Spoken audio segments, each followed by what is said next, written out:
Hey guys, this is Mel, and I'm back to talk about Legacies, episode 309, titled Do All Malivore Monsters Provide This Level of Emotional Insight?, which premiered Thursday, April 8th, 2021 on the CW.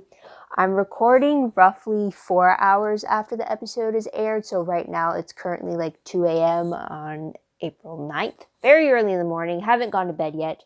But I did want to record this before I went to bed, so I didn't forget anything. So huge spoiler alert. If you haven't seen the episode already, please go do so first, and then come back and see what I have to say about the episode. My other video reminders are up on screen, so take a moment to remind yourselves of those. Huge YouTube shoutouts to Golden Angel 15, In the Games 123, and Thebang Mokiana. Thank you so much for your comments on 308 for that video. If I haven't already, I will answer back once this video is posted. But otherwise, anyone else who has watched my previous video or any of the videos on my channel, just thank you so much for coming back to see what I have to say. It truly means a lot to me.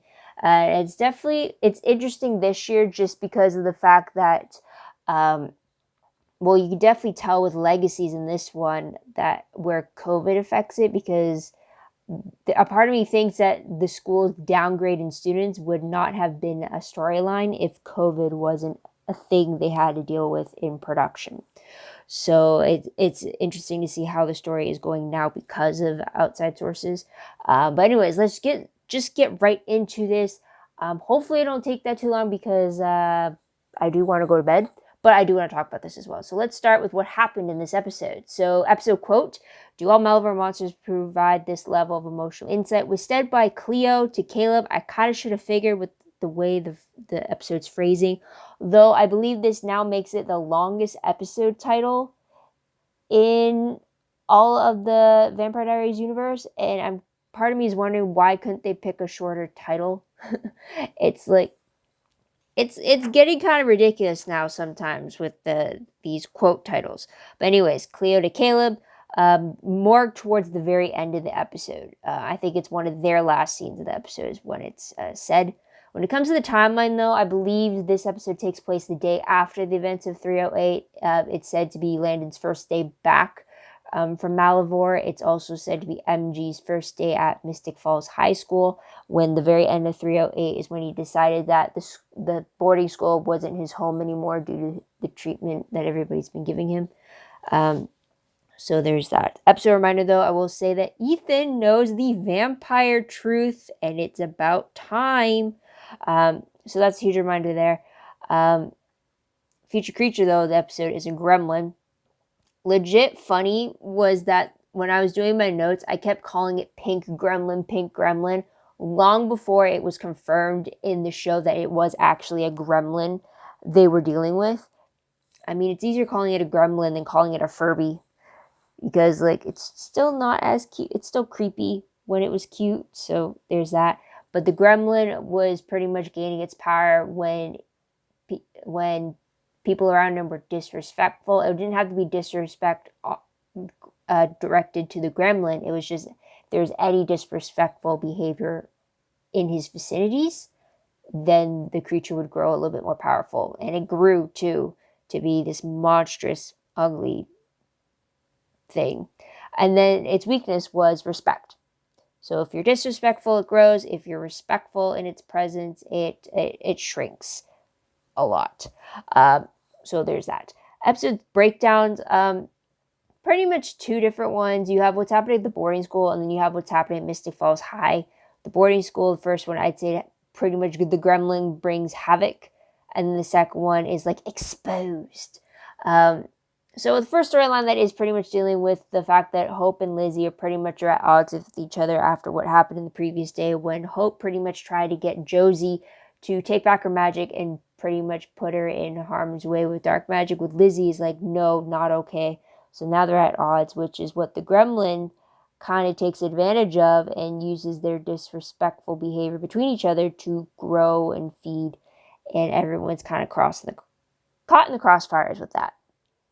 But eventually, they do have to pretty much put aside their differences, and it comes down to being respectful to each other and complimenting each other to get the monster to kind of shrink. So there's that. Although technically the gremlin could talk, but they didn't learn anything new from the gremlin. It was just more of an obstacle that they didn't learn anything new about Malivore or like where the pit was. But I guess the only thing that they got out of the creature was fences were mended a little bit between Hope and Lizzie, and some other realizations. As Cleo said, do all Malivore monsters provide this level of emotional insight? That is what the monster provided for the students. Now, back at Mystic Falls High School with Exposed, we have MG being enrolled, and now he's sticking with Josie. He meets Ethan, and it's during gym class. Well, I should preface this as well, that Alaric also goes to the school to see Dorian to ask for research about that wishing artifact box from earlier on in the season. So he goes there, and not wanting to leave just yet, they have Alaric stepping in as the gym teacher substitute, and that's where he gets that's where he gets Joe, MG, and Ethan in the same place together. And we get a moment where Ethan gets in danger, and MG, without thinking, uses his vampire speed to save him. But now they run the risk of like, oh, now Ethan knows the truth. So now they have to wait till Vervaine's out of his system. But it turns out that instead of compelling Ethan to forget the vampire secret, he lets him keep that knowledge, and they form a friendship over their love of comic books and just a lot of shares between them. So that's something there. And then with Alaric's research with Dorian actually leads into the last scene of the episode. I know I cut out a bunch in that, which I'll talk about later. But Dorian connects that wishing artifact box to Einstein, Rasputin, and Napoleon, which worries Alaric, as he is a historian as well. Which also connects to the first scene of the episode, which takes place in Belgium in 1933, where Agent Ryan Clark, is shown ransacking Einstein's cabin for something, presumably the artifact box or the wishing box. And I'm pretty sure, I don't recall if I heard it correctly, but I think Agent Clark said they needed it for the Fuhrer. And that name only resonates with me because I've heard it on Supernatural, especially when they were dealing with the Thule Society, which is the whole Nazi thing back in the day that had ties in with necromancy and stuff like that. So I don't know if, plus wasn't the Fuhrer related to Hitler? I'm not sure. I really don't know if my hearing caught that correctly, and I didn't have subtitles up of any kind. So I would have to double check when I research. So maybe I'll put the proper thing of whatever it was up on screen. So the answer should be there. But let's move into characters. So I did cut this out, but for Josie, she pretty much had a bit of a heart-to-heart with Alaric when he was walking her back home to the place that she's staying, which happens to be, am I saying it now? I'll say it later. It happens to be a friend staying in town, and they got talking, and Alaric pretty much he's trying to let her go and grow up and have a normal life, but he says it's very hard. So they really have a heart-to-heart together after they dealt with what was happening with Ethan. Cleo, we see her being officially part of the Super Squad in this episode. With Ethan, we find out that he was cut from the football team. And then we also find out that because Sheriff Mack was allowed to keep her memories, she's been giving Ethan vervain-laced medication to deal with his arm. So that's how he's been protected in that sense. In this episode also, Lizzie makes a comment about how she thinks genies aren't real. But if we remember in season 1, she had a full episode where she was in the presence of a genie and actually talking. So her memories about that encounter still haven't happened, which we'll talk about later. And then also in this episode, Alaric confirmed to Dorian that he isn't with Sheriff Mack anymore.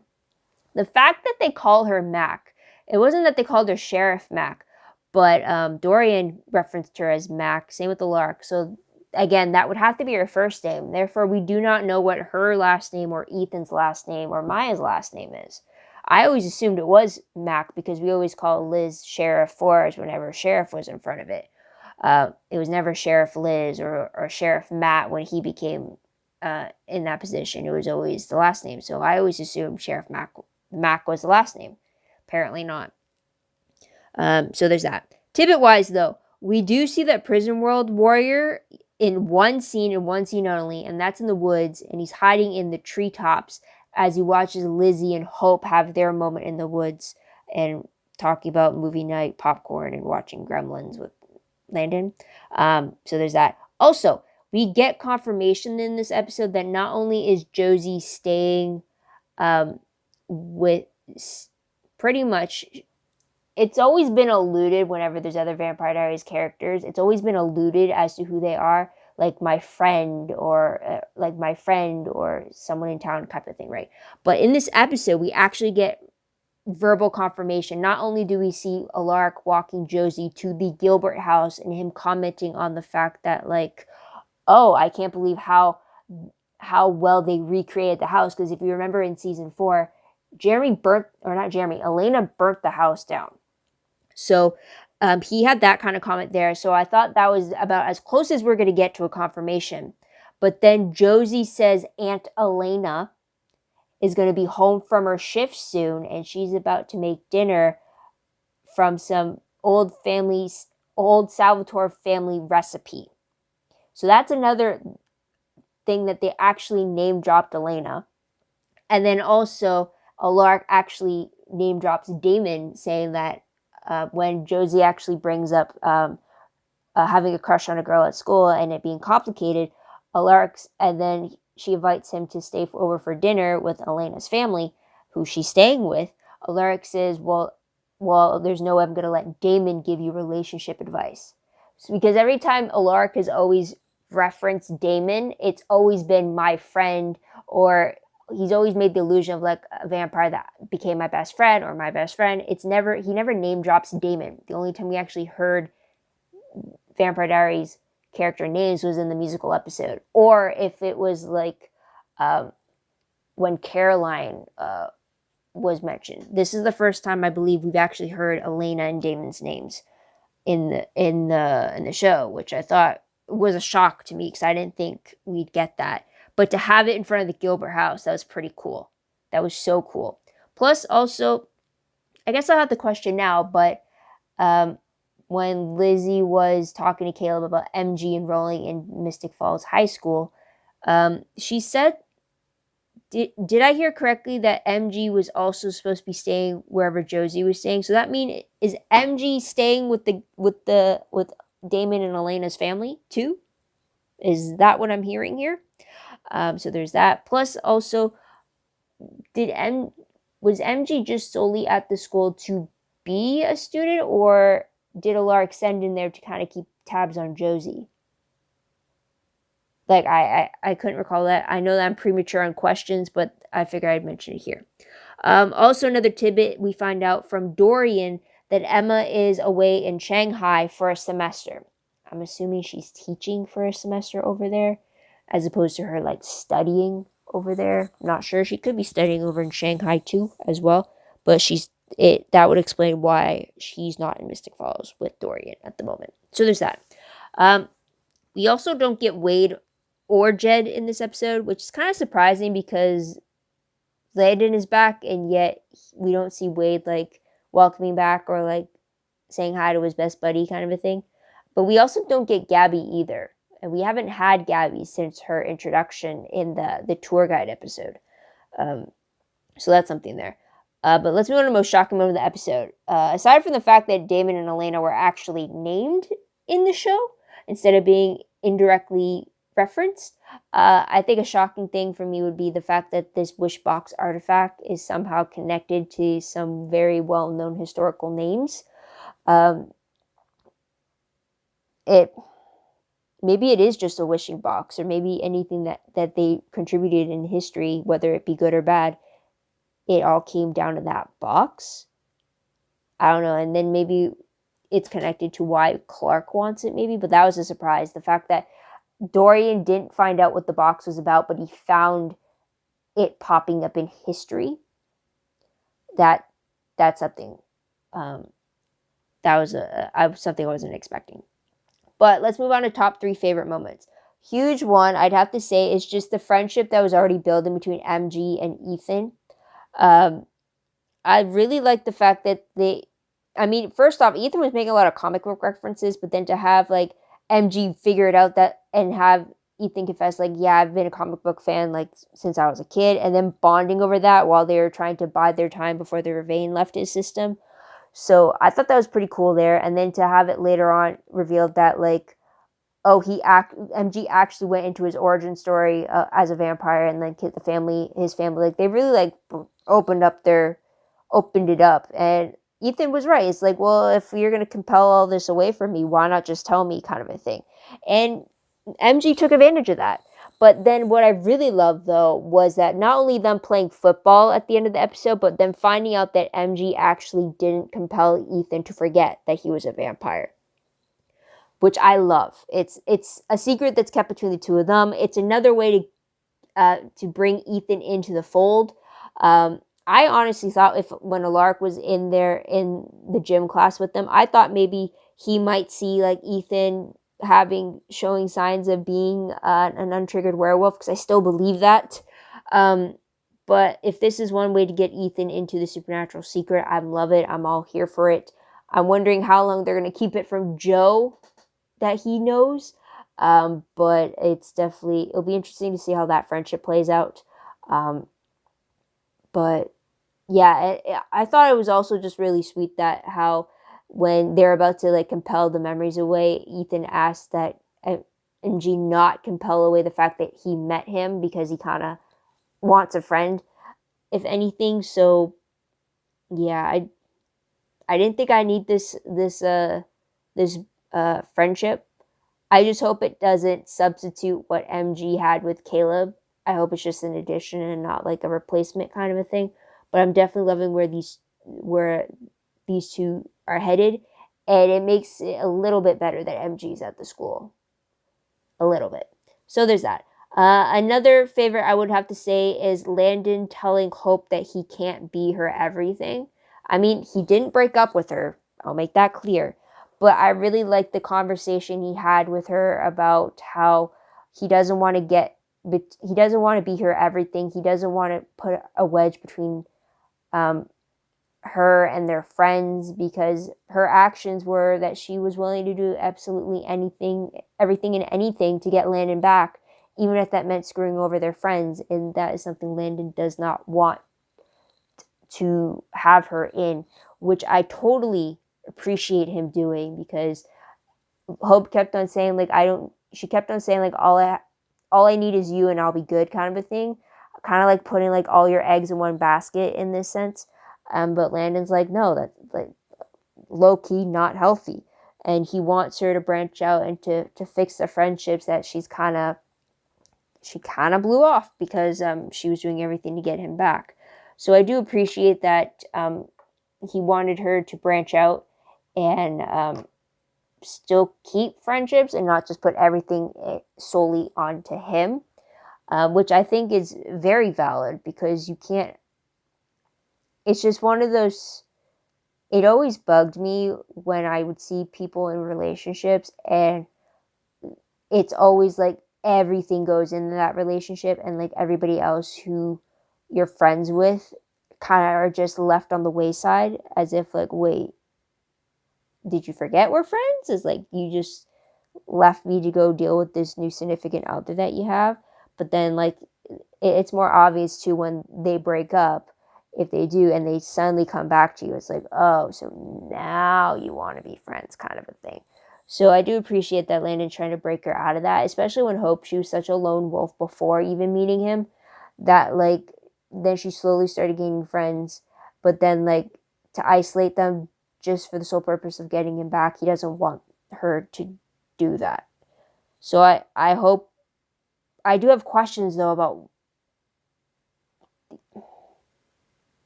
We'll get to that later. But yeah, I just like that he had that conversation with her. So there's that. Another favorite I did have was Hope and Lizzie complimenting each other. And it might seem cliche, but because of the history between them two, and they're pretty much always at odds with each other and fighting, anytime that they get along with each other, I view that as a victory. Anytime they're on the same page with each other, I'm like, okay, I'm good. We're good. How long is this going to last? I don't care. Just give me as much as you can in that moment. And it's always interesting to see what they focus on when they're complimenting each other. So that's why I liked it, is because of what they brought up in each other. Because yeah, they started off superficially with like the liking each other's hair and stuff, but then when it got down to like the deeper stuff that really showed the respect that the gremlin kind of faltered on, it was really great to see that they really didn't hold back once they got the ball rolling. So I do appreciate that.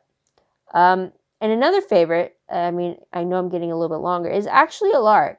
Not only with his scenes with Dorian, love the partnership there. I missed it so much. So I'm glad that he actually went to Dorian to ask him for help and like bring that old dynamic we got back in season 1. So I do appreciate that. But then also Alaric actually having some one-on-one time with Josie during their walk home, and actually being open about what he's trying, what he's hoping she gets out of the experience, and just like saying, pretty much opening up to her that he's trying to let her go, he's trying to let her grow up and lead the normal life that she wants, but it's hard. He even says that fighting off Malivore monsters is easier than letting your daughter go, kind of a thing. And the emotion there was pretty choked up too, and she could see it as well. And then I really liked that he was trying to reassure her that like he was there for her, and he was apologizing for how he doesn't always say how much she means to him, but he should. So I feel like it was definitely a long overdue conversation between them, because Alaric has put his fatherly roles to the side at times. So it's just great that he finally had that one-on-one moment with Josie, and in front of the Gilbert house too. It was just like, yeah, it was just Alaric was definitely he was definitely doing it this episode. Plus, it was his gym teacher moment was just funny as hell, with not only the outfit, but him trying to do the warm-up stretches was funny. Also, him mentioning that he's rusty on his human history when the idea of him being a substitute teacher came up. It's like, oh, if he went back into that same classroom again, I would have been so fine with that. But I get why it was gym teacher for the spacing and stuff like that. But with that said, though, let's move on to top 3 peeved moments. And this is just a small one, but it deals with Alaric. The opening scene for Alaric was him writing on the chalkboard. I initially thought, yes, we're going to see him teaching again. It's been so long. But then to have it be a trick, it was him writing on the board for the Super Squad meeting. I'm like, damn it. I was ready to see Alaric being history teacher, teaching some supernatural history to the students. But no, I got tricked. So that was a peeve. I was waiting for, because that's another thing too. I've been waiting to see who's actually teaching them at this school, because I don't recall any actual faculty anymore. So me slowly getting Alaric, but then it's not actually him teaching them, but it's a meeting. That was a peeve. But the only other peeve that I really had for this episode was the gremlin himself. The appearance, like, yes, he was cute in its little pink fuzzy form before he talked, because the talking was a little creepy. But yeah, he was like a cute little thing. But then when it got to like that massive side gremlinzilla that Landon called it, it was obvious it was fake. I mean, yes, it's fake. It's a gremlin. But it's like, it was obvious that it was fake. And it was just like, there's some things you can easily hide, but the fact that it was in broad daylight is like, you can't hide it in the shadows. And the way it was filmed was kind of awkward too, and when it showed close-ups of that. So it was just like, it kind of took me out of it, where it's like, yeah, they're fighting this blob thing, not really scared at all. So it's not one of my favorite monsters. Plus the fact that it feeds on disrespect and it's weakened by respect. I mean, that's not really a magical solution. So like, it could have gone into the town and dealt with the humans, but it went to the school instead. Which is a question, too, that I have for later. So we'll keep that in mind. Or I guess we'll talk about it now, because we are going to go into random questions right now. So, for the gremlin, it took Cleo. Was it just so that he could use her as bait? Or was there an actual reason why he took Cleo specifically? Because that's a question. Because he definitely didn't look like he was going after Landon. So is that like a thing where like Malivore doesn't want Landon anymore, or the monsters aren't targeting Landon anymore? Or is it not actually Landon? Which we'll go into this question now, which I was going to save at the end. But are we still suspicious of Landon? Because I still think the prison world warrior is the real Landon, and whatever is actually posing as Landon right now is something Malivore cooked up. Or maybe it's like two halves of Landon or something, where it got split and now it's like they're tethered together or something. I don't know. I still think that this land... So that would explain why the monsters wouldn't target this Landon anymore, because it's not the actual real Landon. So that's one thing. Another thing was that Landon seemed to be very... I don't know if it's because it's been a while since he's been at the school, but he seemed very overly eager about the different creatures that came to the school. And I don't know if that's just Landon trying to get back into the groove of things, or if this is just somebody else overcompensating and trying to be Landon when it's not. So that's kind of why I'm still suspicious. So yeah, there's that. Another question I had was how much, and this came because of the fact that they were at the Gilbert house, but how much do the twins know about Alaric's past? Specifically, what we've seen him endure on the Vampire Diaries. I mean, to what extent do they know his connection to Elena? Because I can understand why they call Elena Aunt Elena, is because Caroline, as their mom, is best friends with Elena. But, like, are they aware that Alaric was at one point the pseudo guardian of Elena and Jeremy? Or the fact that his first wife was the biological mother to Elena? Do they know about him dying repeatedly because of the Gilbertines? Do they know about his alter ego that wanted to destroy all the vampires? Thanks to Esther? Did they find out his time as a different version of the original vampires? Like, how much do the twins know? Like, how much do they express it? Or do they still just think that he was always a human who ended up being a vampire hunter? I'm just curious about that. And it didn't really occur to me until, like, they were literally on the Gilbert porch. I'm like, wait, how much do they know? Plus, also, I've been watching a YouTuber who's been actively watching this Vampire Diaries for the first time. He's currently in season 4 right now. And just watching his reactions is like, oh, I'm like kind of rewatching the series too. It's like, oh, I'm remembering this. Oh, I remember this. It's like, oh, I forgot that. Or I'm recognizing characters again that I've completely forgotten about. So that was a question there. Another question. When will we revisit Lizzie's time with the genie? Who had warned her that her mind might be fractured from the experience of the wishes and the alternate realities that she created from them. Yes, Lizzie's final wish was to wish for the genie to have never run into Malivore, therefore she never got entombed, and therefore she never met Lizzie. But she still told Lizzie that the experience would still affect her mind, to the point where it kind of alluded to us that her sanity might be a bit fragmented. But the fact that Lizzie brought up the fact that she still believes that genies aren't real, I'm wondering, is that because, like, did they forget that episode where Lizzie was, like, dealing with the genie and that whole warning about how, like, this experience will affect you in the long run? Or is that part of it? The effect is that she doesn't remember. Like, there was even a pause where it's like, wait, like a memory being ruptured. So I'm like, wondering, are we ever going back to that storyline that they started in season 1? Because I really want to know what would come of it, because she did go through all these different, she went through these 3 different, 3 or 2?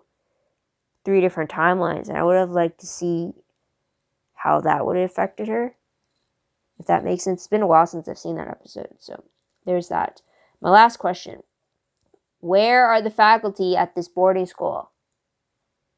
Like, we don't see them in class. There's enough students. There's 30, I guess technically 29, since MG kind of dropped out to go to the high school. But there's enough students for one class. Who's the teacher? Is it Alaric? If so, is it just history that he's teaching all these students, or is he teaching everything else to them? If not, where are the other teachers for all the different subjects? Because we only ever have seen Dorian, who is the librarian or the bookkeeper before he left, Emma, who was the guidance counselor before she left, Puck, who was the guidance counselor for a day, and then Alaric. Technically, we don't know any other teacher. We've never seen any other teacher, and I'm wondering, like, who is actually teaching at this school? Please tell me. Please let me know. I would love to know. So there's that. But let's go to predictions very quickly. Based off the promo, it looks like we get a banshee terrorizing the school, and it looks like Jed acts as her voice piece because it looks like her mouth is sewn shut, and Hope asks the question of who will die. Because as you know, banshees are kind of like the omen of death. They come screeching to kind of give a forewarning that someone is about to die. So there's that. I've seen banshees on Supernatural. I've seen banshees on the original Charm series. I think it was season 5, maybe, with Phoebe. That was an interesting one. Were they on Shadowhunters? I can't remember. So it'll be very interesting to see their take on it at this time. But the synopsis reads, though: after capturing a new monster at the school, Hope and the Super Squad learn some terrifying news about one of their own. A surprise visit from Lizzie gives Josie some much-needed courage. MG and Ethan team up to help others. Alaric, Landon, and Jed are also set to appear. So MG and Ethan, will be interesting to see what they are up to with their team up, especially since Ethan knows the truth now. What exactly are they going to be doing? The courage that Josie's going to be getting from Lizzie's visit, I think that might have to do with Finch, maybe, possibly. I don't see what other courage she would possibly need. I don't think it's going to have to deal with her magic, because she's going to want to find, if she hasn't been at the human high school long enough to feel like she's ready to take her magic back. Or is she ever going to want to take her magic back? I don't know. But news about one of their own. Terrifying news about one of their own. A part of me hoping that's when they realize that Landon's not actually Landon. Or Cleo has a secret that we don't know about. That's the only other terrifying news I can think of. Otherwise, that's pretty much it. What did you guys think of the episode? What did you guys like about it? What do you think will happen next? Let me know in the comments down below.